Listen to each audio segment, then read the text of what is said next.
Salut à tous. Continuons avec notre enseignement. Un petit rappel très rapidement. Dans la vidéo précédente, nous avons lu dans le livre d'Ésaïe. Nous avions parlé de cette prière faite par le prophète Ésaïe où il implorait la miséricorde de l'Éternel pour son peuple, qui est le peuple d'Israël. Il dédiait cette prière à l'Éternel où il lui faisait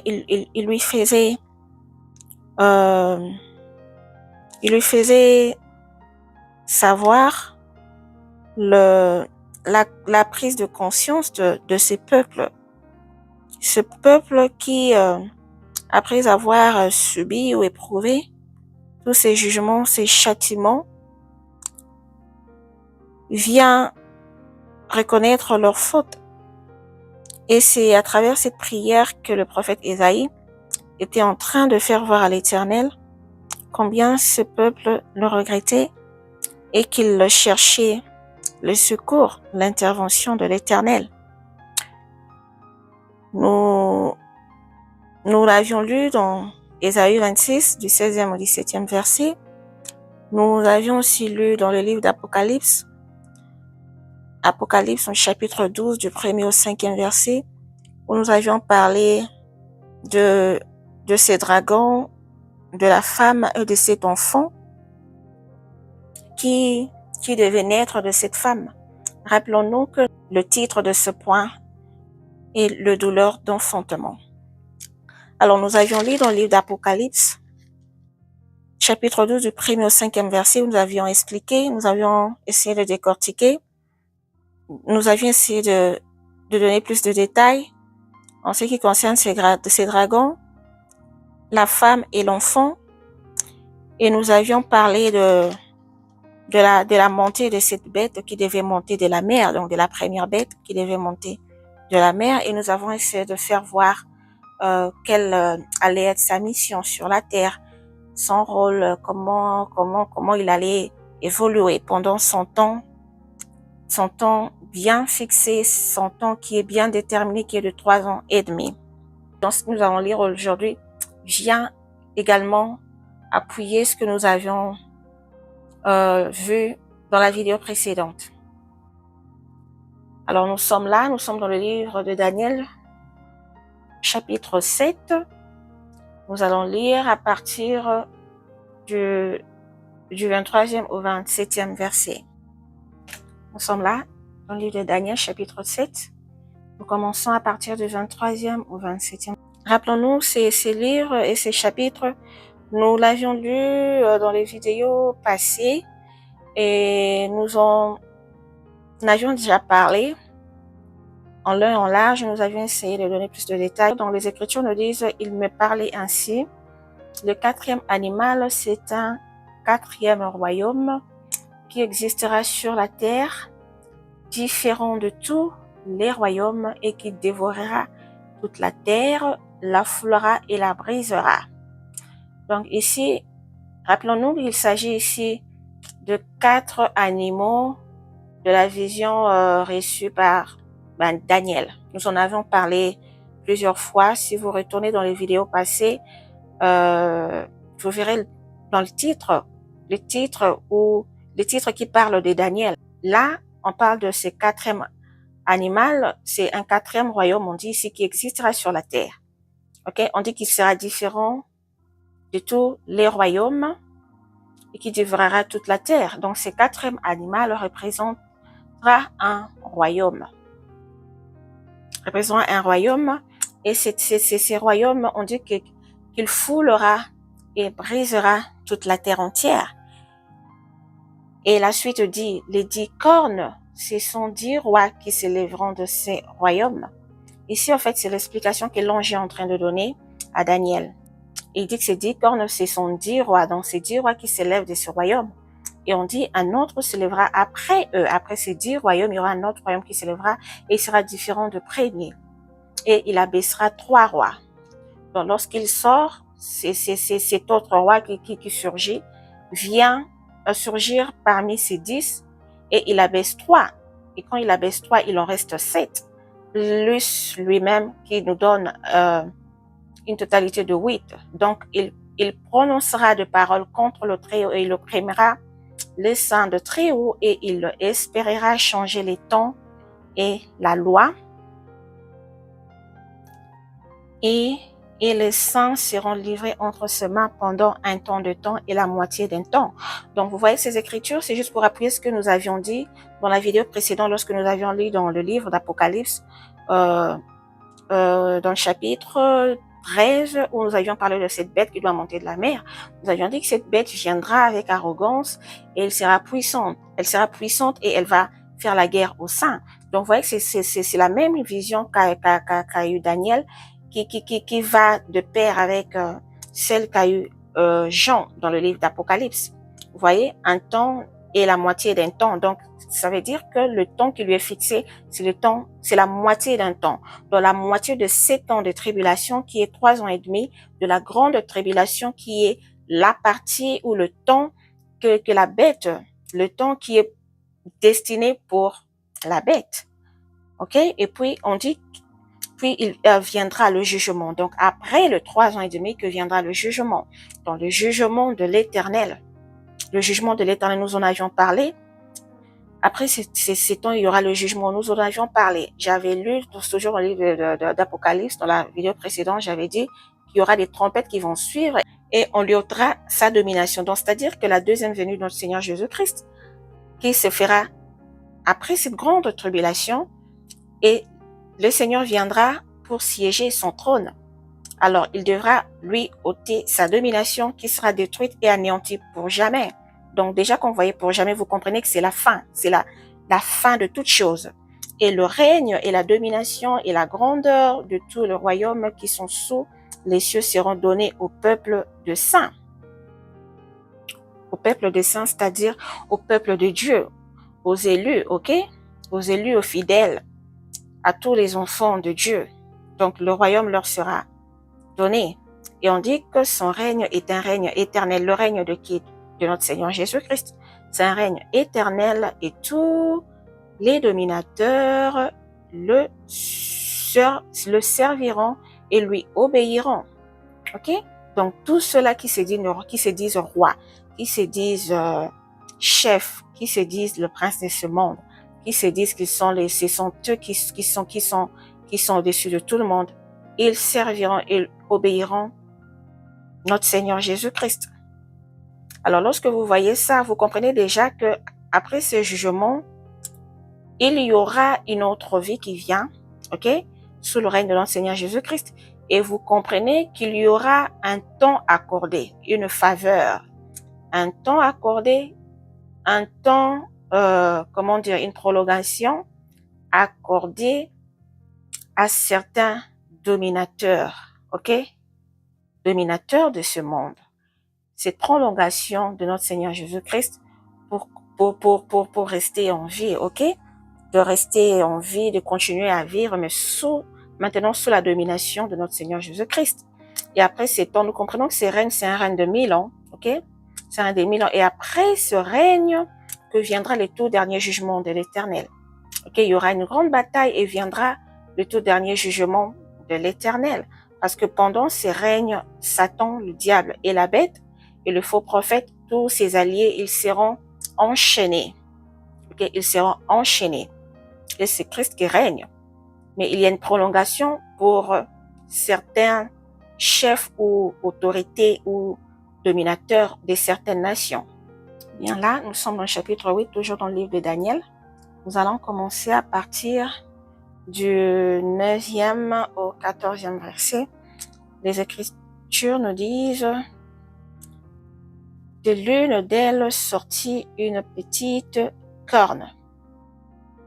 Alors là, il s'agit de la vision qu'avait eu Daniel, cette vision du bélier et du bouc, de cette bataille qui ont eu entre ces deux animaux. Alors, on dit de l'une d'elles sortit une petite corne.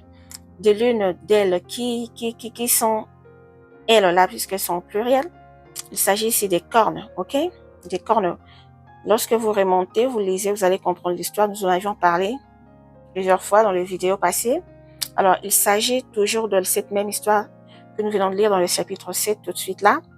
Alors, ici, on dit de l'une d'elles des cornes, ok? Il y a eu des cornes qui étaient sur la tête du bouc, ok? Il y a eu des cornes. Donc, c'est-à-dire, ces boucs avaient une grande corne au milieu de ses yeux et cette corne va se briser par après. Et lorsqu'elle se brise, il y a 4 autres cornes qui s'élèvent. Voyez-vous, s'il y a une petite corne qui sort parmi les 4 autres cornes qui ont remplacé la grande corne qu'il y avait avant. Donc, cette histoire va de pair avec ce que nous venons de lire. Une petite corne qui s'agrandit beaucoup vers le midi, vers l'Orient et vers le plus beau de pays. Nous en avions parlé. Donc, ici, il s'agit de la provenance, de la localisation de cette corne. Nous en avions parlé dans la vidéo précédente. Vous voyez ici, il s'agit de la présence de la bête. Ok, qui est cette petite corne qui sort, ok, de ces 4 cornes. Il y a 12 étoiles, donc il y a 4 étoiles qu'elle devra faire tomber, ok? Et on dit, et elle les foula, ces étoiles. Elle s'éleva jusqu'au chef de l'armée. Lui enleva le sacrifice perpétuel et renversa le lieu de son sanctuaire. Nous en avions parlé dans le livre d'Apocalypse. Vous allez comprendre lorsque vous y rentrez pour lire. C'est dans le livre, c'est dans l'Apocalypse chapitre 12. Vous lisez et vous allez voir ces détails. Alors, et là, on dit que l'armée fut livrée avec le sacrifice perpétuel. Là, c'est une guerre maintenant qu'elle est en train de faire à une nation. Et si vous lisez, vous pouvez discerner qu'il s'agit de la nation d'Israël. Et nous avions aussi lu quelque part que cette bête fera, le pouvoir lui sera donné de dominer sur toute nation, sur toute tribu, sur tout peuple, sur toute langue. Donc vous comprenez que sa domination sera une domination qui va envahir la terre entière. Ça ne sera pas seulement pour la nation d'Israël. Et si la suite dit, à cause du péché, la corne jeta la vérité par terre et réussit dans ses entreprises. J'entendis parler un saint et un autre saint dit à celui qui parlait, là c'est Daniel qui parle de la vision, il voyait les saints. Pendant combien de temps s'accomplira la vision sur le sacrifice perpétuel et sur le péché dévastateur? Et là c'est une question qui a été posée. On demande le temps fixé pour cette dévastation que la bête devra faire. Et là, on dit jusqu'à quand les sanctuaires et l'armée seront-ils foulés? C'est une question posée et on répond, il me dit 2300 soirs et matins. Oui, le sanctuaire sera purifié. Voyez-vous ici, il s'agit de temps fixé pour le règne de la bête. 2300 soirs et matins. Si vous convertissez en année, c'est 3 ans et demi. Et c'est après les 3 ans et demi, lors de la venue de notre Seigneur Jésus-Christ, que le sanctuaire sera purifié, dont le Seigneur vient pour enlever le mal, arrêter et la bête, et le faux prophète et tout, et les dragons, pour les enfermer, les jeter dans le feu. Et voilà, le sanctuaire sera purifié.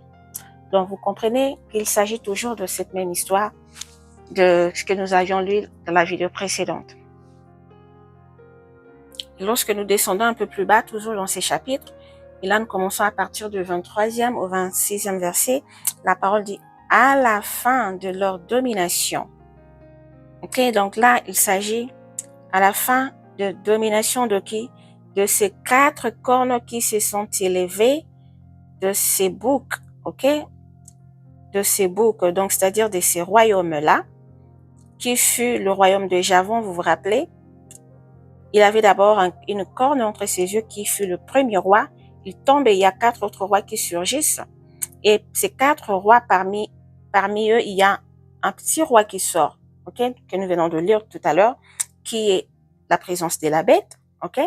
Et on dit que à la fin de leur domination, donc à la fin de la domination de ces 4 rois qui se sont levés après le premier roi de ce royaume de Javon qui fut le bouc.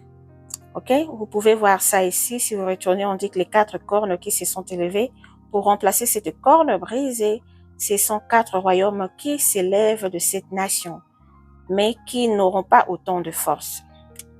Ok, ils n'auront pas autant de force que le premier roi qui est tombé. Donc, voilà la suite qui dit à la fin de leur domination, donc de la domination de ces 4 royaumes, et à la fin de leur domination, lorsque les pécheurs seront consumés, c'est-à-dire que lorsque vous voyez les pécheurs être consumés, c'est-à-dire que ces 4 royaumes arrivent à leur fin. Voyez-vous? Que veut dire ces passages 4? Lorsque les pécheurs seront consumés. C'est-à-dire, consumés ici, c'est-à-dire traverser le feu. C'est ces périodes de temps fort, ok? Ces périodes des douleurs d'enfantement que nous traversons maintenant, que nous sommes maintenant et que nous avançons petit à petit, ok? Nous expérimentons, nous les expérimentons déjà petit à petit, ok? Donc ici, il s'agit des événements qui arrivent avant l'enlèvement. Donc vous comprenez déjà qu'il y aura des choses terribles qui doivent arriver avant l'enlèvement. Et nous qui sommes là, nous allons expérimenter, nous allons vivre cela sous nos yeux. Alors ces royaumes s'affronteront sous nos yeux. Ces royaumes seront en conflit sous nos yeux. Nous allons vivre cela. Et on dit que lorsqu'ils ne seront pas aussi forts que leur maître, et on dit que lorsque ils arriveront à la fin de leur domination, c'est en ce moment-là et que vous remarquerez aussi que les pécheurs seront consumés. Donc c'est ces histoires qui arriveront au même moment, ok? Et c'est en ce moment-là que maintenant viendra, ok, l'apparition de la bête qui doit monter de la mer. On dit il se lèvera un roi impudent et artificieux. Okay? Là, c'est la montée de la bête de la mer. La première bête qui monte de la mer. On dit que sa puissance s'accroîtra, mais non par sa propre force. Pourquoi non par sa propre force? Parce qu'elle sera soutenue. Elle va, bien sûr, agir sous la puissance de Satan, le dragon qui lui donne son pouvoir. Nous l'avions lu dans la vidéo précédente et nous en avions parlé en long et en large dans les autres vidéos passées. Ok, il fera d'incroyables ravages, il réussira dans ses entreprises, il détruira les puissants et le peuple de saints à cause de sa prospérité et du succès de ses ruses. Il aura de l'arrogance dans le cœur, il fera périr beaucoup d'hommes qui vivaient paisiblement et il se lèvera contre le chef des chefs, mais il sera brisé sans l'effort d'aucune main. S'élever contre le chef des chefs, ici il peut s'agir de notre Seigneur Jésus-Christ, puisque dans le livre d'Apocalypse, il y a quelque part où on dit qu'il s'élèvera contre l'agneau. C'est écrit, nous en avions parlé aussi dans la vidéo passée, mais l'agneau le vaincra et l'agneau est les saints. Voilà pourquoi on dit, mais il sera brisé sans l'effort d'aucune main. C'est la puissance de notre Seigneur Jésus-Christ qui brisera cette bête. Et la vision de soir et matin dont il s'agit est véritable pour toi, Pour toi, tiens secret cette vision, car elle se rapporte à des temps éloignés. Là, c'est l'ange qui parle à Daniel que cette vision se rapporte à des temps éloignés. Je sais que nous venons de lire, ok? La vision de soir et de matin. Donc, la vision dans la totalité de ces temps-là, fixés pour le règne de la bête, ok? Pour le règne de la bête dans le 3 ans et demi et va s'accomplir là, lorsque le Seigneur revient, sa deuxième venue avec les saints, tous les élus, pour enfin finir toutes ces choses. Et lorsque nous lisons dans le chapitre 9, à partir du 26e au 27e verset, les Écritures nous disent, après les 62 semaines, le Messie sera retranché et il n'aura pas de successeur. Le peuple d'un chef qui viendra détruira la ville et le sanctuaire, et sa fin arrivera comme par une inondation. Il est arrêté que les dévastations dureront jusqu'au terme de la guerre. Vous comprenez ces passages? Alors, comme je l'ai plusieurs fois répété dans d'autres vidéos, que nous traversons les 70 semaines de Daniel. OK? Donc, vous comprenez, nous sommes dans ce processus de 70 semaines. Voyez-vous? On dit qu'il y a un peuple, le peuple de ces chefs qui viendra détruire la ville et le sanctuaire. Donc, ces chefs-là, il s'agit ici de la bête, OK, de l'antéchrist. Lorsqu'on parle de son peuple, donc, il n'agira pas seul. Il aura un soutien fort des nations, OK? Des armées des nations qui travaillent avec lui. Donc, il s'agit de ses têtes, OK, de ses cornes et tout. L'ensemble de tout. Et on dit que la dévastation durera jusqu'au terme de la guerre. Donc, c'est-à-dire, cette dévastation va durer pendant 3 ans et demi, jusqu'au terme, c'est-à-dire jusqu'à la fin de la guerre. Donc, jusqu'à la deuxième venue de notre Seigneur Jésus-Christ. Que maintenant prendront fin ces dévastations. Donc, elle doit continuer elle doit se dérouler tout au long de ces 3 ans et demi, ok, durant tout ce temps jusqu'à la fin. Donc, c'est-à-dire jusqu'à la venue de notre Seigneur Jésus-Christ. On dit, il fera une solide alliance avec plusieurs pour une semaine. Donc, voyez, une solide alliance avec plusieurs pour une semaine. Plusieurs, là, il s'agit des nations, il s'agit de rois, des autorités. Nous en avions parlé. Il s'agit de plusieurs organisations, il s'agit des organismes, il s'agit des plateformes mondiaux, donc de plusieurs choses.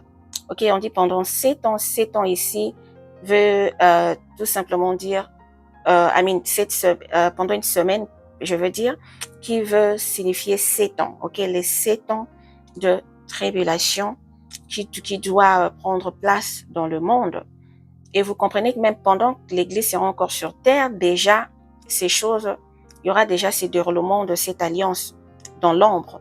Ok, puisque l'Église devra faire face à une partie de ces tribulations. Il y a des choses que nous devrons, que l'Église devra voir, devra être témoin, ok? Nous devrons voir ces choses de nos propres yeux. Donc, vous voyez déjà que les déroulements de cette alliance commencent déjà dès le début de ces 7 ans, ok? Qui est ici signifié sous forme d'une semaine, mais qui est en fait 7 ans. Les Écritures sont comme ça, parfois Dieu a sa façon de déterminer les temps, et donc il faut comprendre, il faut lire et comprendre pour comprendre qu'il s'agit de 7 ans. Lorsque vous avez la connaissance de cette histoire, vous comprenez qu'il s'agit ici de 7 ans, qui est 7 jours de la semaine ici. Et on dit qu'au milieu de la semaine, il fera cesser le sacrifice et l'offrande, vous voyez. Donc au milieu, c'est-à-dire lorsque la première partie de ces 7 ans, 3 ans et demi passe, donc la partie qui lui est accordée, c'est 3 ans et demi. Donc on dit qu'au milieu, il commence maintenant ses œuvres, vous voyez. Donc au milieu de la semaine, au milieu de ces 7 ans, il doit maintenant rentrer en action, ok, la grande tribulation qui commence. Et là, il s'attaque maintenant à la nation d'Israël et aux nations du monde. Il fait cesser le sacrifice et l'offrande. Le dévastateur commettra des choses les plus abominables, vous voyez. Là, maintenant, il fait sortir sa face. Il fait sortir sa deuxième facette de dragon. Il commence avec de mauvaises choses, et on dit jusqu'à ce que la ruine et ce qui a été résolu fondent sur le dévastateur. Donc cette ruine qui est la deuxième venue de notre Seigneur Jésus-Christ, qui va fondre sur lui, elle sera détruite, cette bête, à jamais. Donc voilà. Maintenant, nous allons aller rapidement lire dans le livre des Thessaloniciens, donc 1 Thessaloniciens chapitre 5, du 1er au 11e verset. Bien, nous sommes là dans le livre de 1 Thessaloniciens. Et là, nous sommes dans le chapitre 5. Nous allons maintenant lire ces passages pour comprendre ce que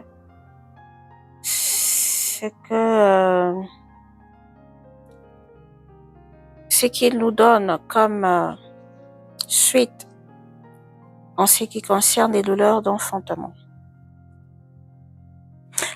Les Écritures nous disent, pour ce qui est des temps et des moments, vous n'avez pas besoin, frères, qu'on vous en écrive, car vous savez bien vous-même que le jour du Seigneur viendra comme un voleur dans la nuit, quand les hommes diront paix et sûreté. Alors une ruine soudaine les surprendra comme les douleurs de l'enfantement surprennent la femme enceinte, et ils n'échapperont point. Continuons jusqu'à la fin et après nous allons revenir au début pour discerner ensemble. Mais vous, frères, vous n'êtes pas dans les ténèbres pour que ces jours vous surprennent comme un voleur. Vous êtes tous des enfants de la lumière et des enfants du jour. Nous ne sommes point de la nuit ni des ténèbres. Ne dormons donc point comme les autres, mais veillons et soyons sobres. Car ceux qui dorment, dorment la nuit, et ceux qui s'enivrent, s'enivrent la nuit. Mais nous qui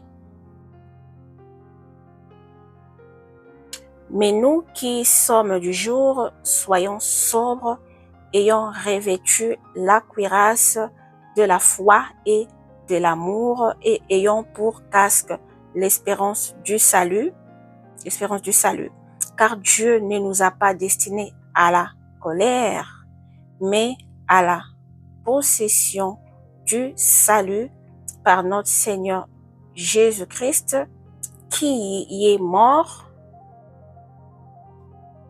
pour nous, afin que soit que nous veillions, soit que nous dormions, nous vivions ensemble avec lui. C'est pourquoi exhortez-vous réciproquement et édifiez-vous les uns les autres comme en réalité vous le faites. Bien. Maintenant, nous allons essayer tous ensemble de décortiquer ou de discerner ce qui est caché dans ces Écritures. Nous allons prendre une partie, ok? L'une après l'autre, nous allons discerner un morceau pour le moment dans cette vidéo. Alors la Bible dit, pour ce qui est des temps et des moments, vous n'avez pas besoin, frères, qu'on vous en écrive. Ce qui est des temps et des moments, de quel temps et des moments dont on parle ici? Et on dit que nous n'avons pas besoin qu'on nous en écrive. Car vous savez bien vous-même que le jour du Seigneur viendra comme un voleur dans la nuit. Donc, et le temps et le moment qui doivent nous donner une précision, ok, sur la venue de notre Seigneur Jésus-Christ, nous en avons pas besoin. Voilà ce que les Écritures veulent nous dire ici. En fait, nous avons plutôt besoin de nous exhorter, de partager l'évangile, ok, de partager la parole comme tel que je suis en train de le faire, ok, de discerner les Écritures ensemble, de rester fixé, ok, sur les temps, c'est-à-dire sur les saisons, sur les événements qui se passent dans le monde, ces événements qui viennent juste nous donner des alertes, ok? Lorsque vous êtes un enfant de Dieu, comme la Bible dit que nous ne devrions pas dormir, nous devons rester éveillés.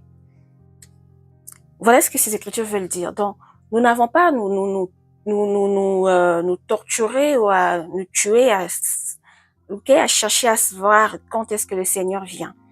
On dit ici, car vous-même, ok, nous-mêmes, nous savons que le jour du Seigneur viendra comme un voleur dans la nuit. Alors, la parole nous édifie et nous avertit en ce qui concerne, ok, quelques de ces événements et le retour de notre Seigneur Jésus-Christ. Et le Seigneur, lorsque les Écritures disent que le Seigneur viendra comme un voleur, que cela veut dire? S'il faut discerner cela, que cela veut dire? Le Seigneur,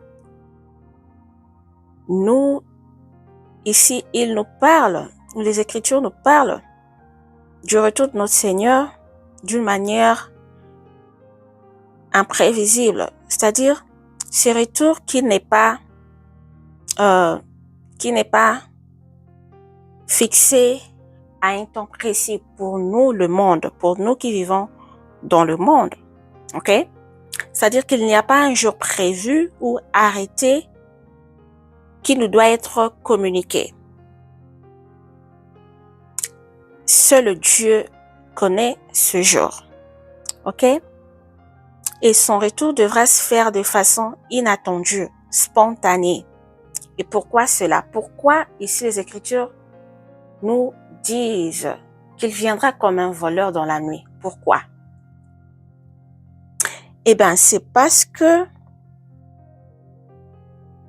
le Seigneur voudra avoir certaines confirmations ou il voudra avoir certaines preuves qu'il devra présenter aux habitants de la terre. Quand je dis confirmation, je ne vais pas dire qu'il est ignorant ou il cherche à connaître quelque chose qu'il ignore ou qu'il doute. Non. Mais c'est plutôt afin de prouver, ok? Prouver la fidélité, ok? La fidélité et la prudence de ses serviteurs obéissants, ok? Ses serviteurs obéissants, éveillés, craignant l'Éternel. Ces serviteurs qui ont cru et qui ont accepté le Seigneur Jésus-Christ pour de vrai, ok, dans la vérité, comme leur Seigneur et Sauveur, et qui ont fait face à toutes ces épreuves, qui sont restés tête haute durant toutes ces épreuves, ok, jusqu'à la dernière minute. Nous allons prouver cela dans les Écritures. Nous allons aller lire dans le livre de Matthieu, dans le chapitre 25, à partir du 42e verset.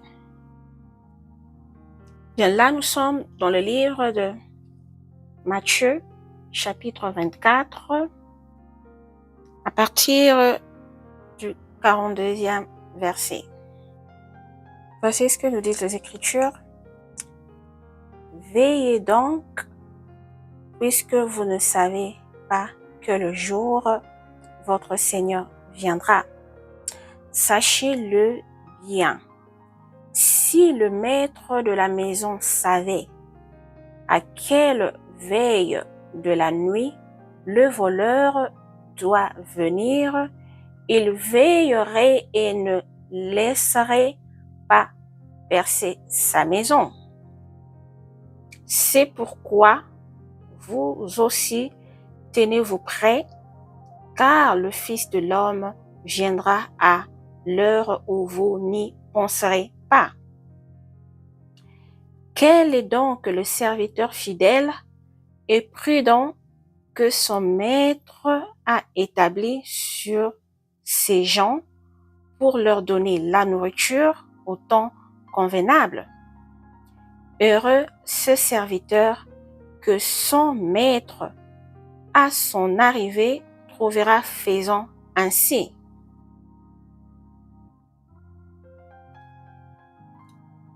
Je vous le dis en vérité, il l'établira sur tous ses biens. Mais si c'est un méchant serviteur qui dise en lui-même, mon maître tarde à venir, s'il se met à battre ses compagnons, s'il mange et boit avec les ivrognes, le maître de ses serviteurs viendra le jour où il ne s'y attend pas et à l'heure qu'il ne connaît pas, il le mettra en pièces et lui donnera sa part avec les hypocrites. C'est là qu'il y aura de pleurs et de grincements de dents. Voyez-vous, ça c'est cette écriture ou ces écritures viennent confirmer ce que nous venons de lire, dans le livre de Thessaloniciens. Ok? Pourquoi le Seigneur, pourquoi sa venue doit être spontanée, ok? Pourquoi doit-il revenir comme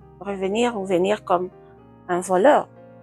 Alors, ce que nous venons de lire tout de suite nous donne l'explication de cette méthode ou de ces souhaits de notre Seigneur Jésus-Christ.